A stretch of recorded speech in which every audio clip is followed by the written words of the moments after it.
All right, all right, all right, all right, all right, y'all back in here. Okay, let's finish getting into it.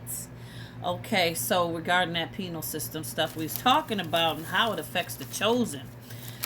Okay, so listen, like we were talking about the work hours that they be having, 12-hour shifts, but it says that there's a debate whether they're getting exploited because seemingly how the prisons, some of them get paid, the prisoners, from some of the private companies, but it's very low wages. But most of them are not getting paid at all.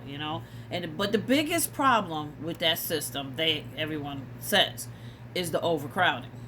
I can only imagine the overcrowding. Like y'all don't even know the statistics. I don't even believe the statistics they putting out there. I believe personally that there's more people inside there than probably out here, if you know what I'm saying, when it comes to youth and certain people in certain communities and areas. There's the high population that's in there, unbelievable. Most of them, they suffer, the number one thing they suffer is what they're labeling them with mental illness. And they get mental illness. You would too, being in there with all kinds of stuff going on. Y'all know what I'm talking about. So with us being untreated, prison aggravates that. If they went in there already having problems, because most people that get into a life of crime, they come from some trauma. They come from some already damage. So you ain't getting no good night's sleep in there. You guys, the horror story, the fights and all that stuff we hear about. So this all construct, let me tell you where it all basically kind of began. I mean, the movie 13th talks about it, and they lead it this way too. But I remember from back then pretty much, but not even so much because I wasn't born then. It goes way back to like post-slavery, and how 13th tells you how it went into from slavery to that. We kind of touched that in the first couple videos about this. But it was all formed off of racism using this one thing. It was used as a weapon. This movie that they put out, it was called, what was it? Birth of a Nation. It was a black and white film, old. They remade it. When they remade it recently, it was good. I like the remade version with black people.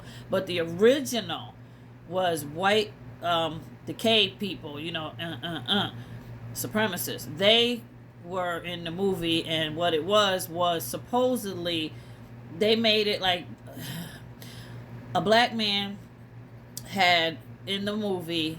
And remember, this is way back when film was black and white. I don't know what year it was, but it was way back then. So the film portrayed a black man, it was a white man with shoe polish on his face, but he supposedly in the film raped a white woman.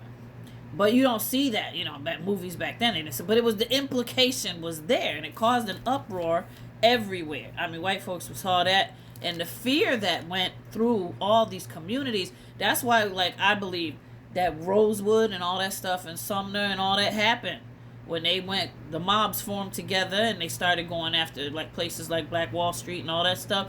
They was on the attack. No, they absolutely don't want them in our area.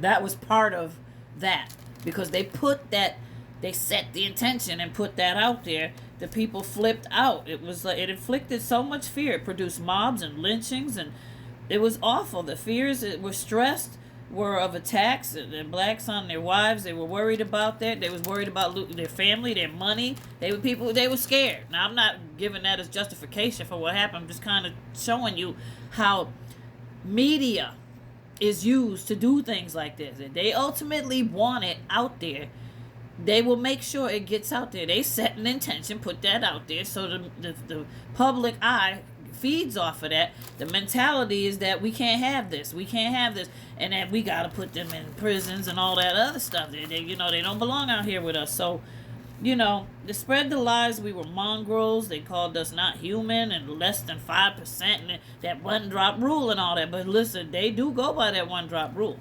That one drop rule, they know exactly what they're talking about. That's why I said, if people are mixed and you calling them, oh, you white, where you have no idea who's walking next to you is black. It matters. It does matter, that one drop, I'm telling you. Because you talking about the holy sanctified blood of Christ within flowing through the veins. So, one drop, honey, that's all it take. So anyway, I may have to bleep that out because it's sensitive to a last video I did that got to get taken down. But anyway, it led to the civil rights movies. Negroes were blamed for high crime rates and listening, to Clinton and what's your name, him and his wife, the 3 strikes. They sealed it in, made it even worse. Today it's evident in every race in the prison systems, color don't matter. You're a commodity to produce revenue at the lowest levels. When they get out and they come home with skills, but they blocked from jobs. Y'all heard all the stories. They get paroled and everything. They got all them skills I talked about. Wires, electronics, putting steel trailers together, all kinds of stuff like that. Circuit boards and everything. But you're going to come home and they tell you, I can't hire you. Why? Because you got a record. You got a record. Can't have you in here.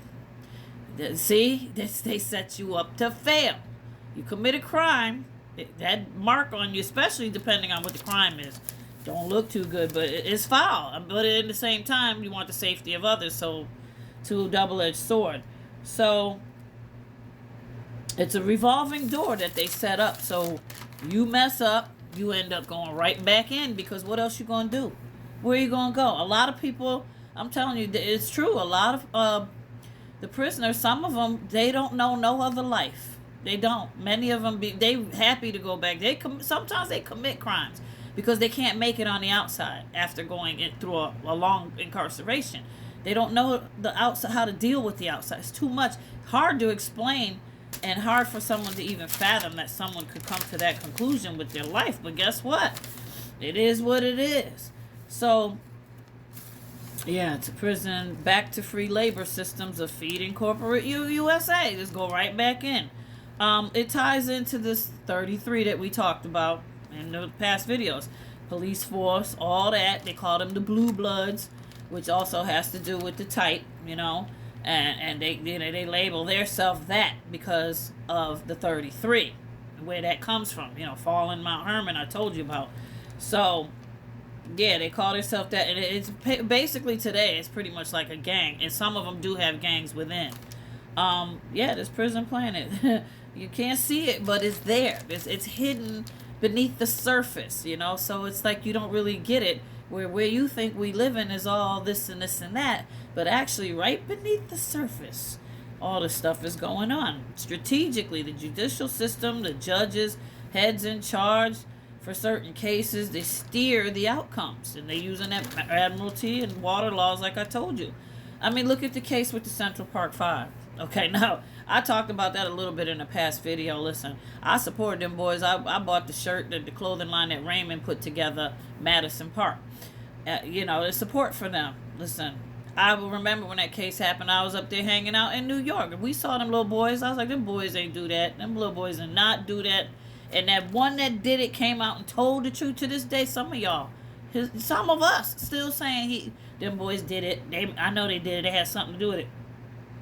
Listen, it was proven with DNA. The other young male came out and admitted that, and he has a well-documented history of having done things like that to other people. He was known as the rapist of that area, Long Island or something. I mean, they played that thing, that politics. Put politics up in there. They played that super predator mess, calling black young youths animals. Hillary Clinton used it. Bill Clinton with the 3 strikes.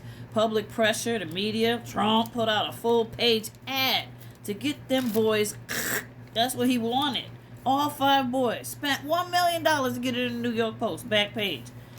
That's how bad. Listen. See, and I'm not dogging Trump, so y'all don't like him and all that. He's our president and all that stuff. I don't get in politics no more. I don't follow that. I didn't I'm not going to, because listen, between two of them, I was no. Listen, I've learned my lesson over many years. I know personally, my thing did not matter. That's the way I figure it now today. So it didn't do me no way to go out and vote and then feel afterwards like, why did I do that? This person, look what he did. Look at the problems we got. I don't want to be part of none of that there. No. I vote for the Most High, okay? So the public pressure, media, Trump, they push that where the boys see how media, politics have to do with it. It creates revenue when it influences the people. But like Malcolm X, you can free your mind. Clean up the temple, gain the knowledge. You can find God in jail. So we're going to go on with that. Come on back in here, okay? It's going to get real juicy. I love you.